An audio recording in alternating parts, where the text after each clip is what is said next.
And finally, new rule, and this one goes out to all the new college grads. You don't need to get a sheepskin. You need to get a thick skin. This year marks the first graduating class of Generation Z, the first generation to grow up on cell phones and iPads, devices which many have said parents use as pacifiers.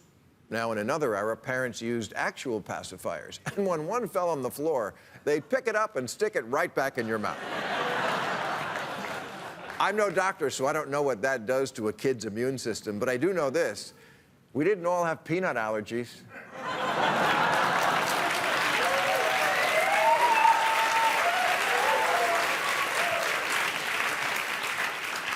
If millennials were the generation with helicopter parents who hovered over them, Gen Z are the kids with bulldozer parents who don't just hover, but clear the way of all obstacles for their kids. And since Gen Z is such a special class, I thought they deserved a special commencement address.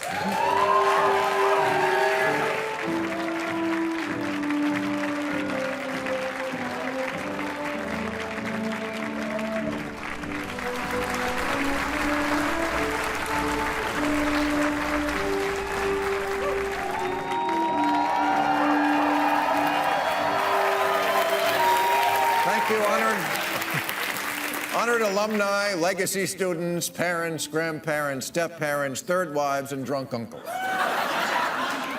I know it's traditional at graduations, commencement ceremonies to break the ice with a joke, so here goes. A man walks into a bar. Of course, it doesn't have to be a man. It absolutely could be a woman. But then who am I to write a joke about a female when I don't have first-hand experience of a woman's struggle? So a non-binary, non-gender conforming humanoid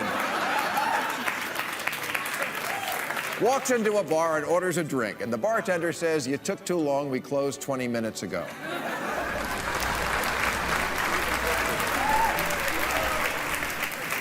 Well, I see that about 50% of you are texting, so I can tell already this will be somewhat pointless.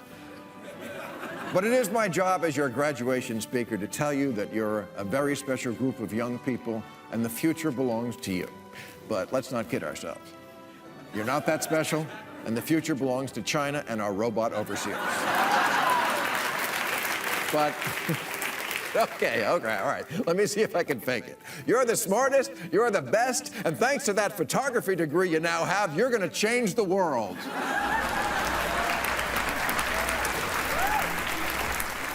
Now, I want you to look in the gallery today and find your two best friends, Mom and Dad. They're the ones who worked and sacrificed to scrape together the $500,000 in bribes.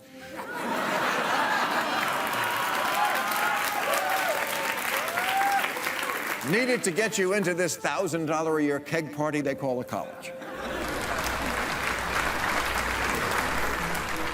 And parents, I'm here today to tell you that the results of your parenting have been incredible.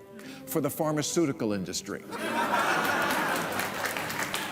Because these kids are fucked up and need drugs. Oh, yeah. They need drugs for the crushing levels of anxiety they have, brought on by the knowledge that after the way you pampered and spoiled them, life is going to crush them like the white kid in a spelling bee. Hey, I'm just trying to be your friend, which is someone who tells you the truth.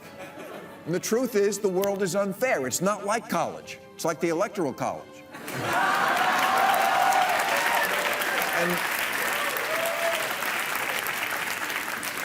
And you kids, you're about to enter freshman year of life.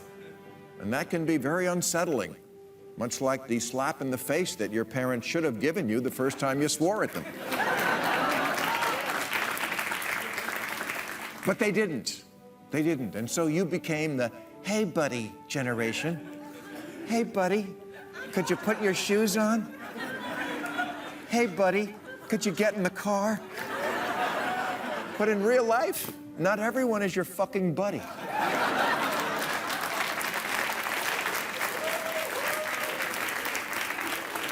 And that's why you're fucked. No, I mean really fucked, because no one ever told you no, or you're wrong, or you're in the way, or that's not good enough, or wait. So you think the whole world is supposed to be your safe space, where everything is wonderful and nobody even gets their feelings hurt. Well, kids, I have some very bad news for you. Mr. Rogers is dead.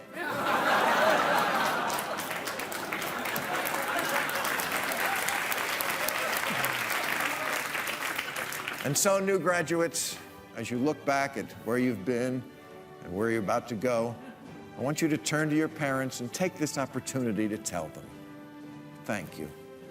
Thank you for murdering any chance I had of actually making it in the real world.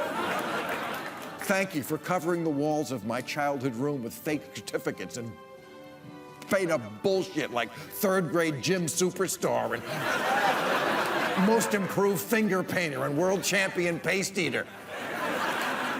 Thank you for trophies I got for just showing up. Thank you for the temper tantrums you let me throw in the cereal aisle. Thank you for bitching out every teacher who ever gave me a B instead of an A, even though I really deserved a C.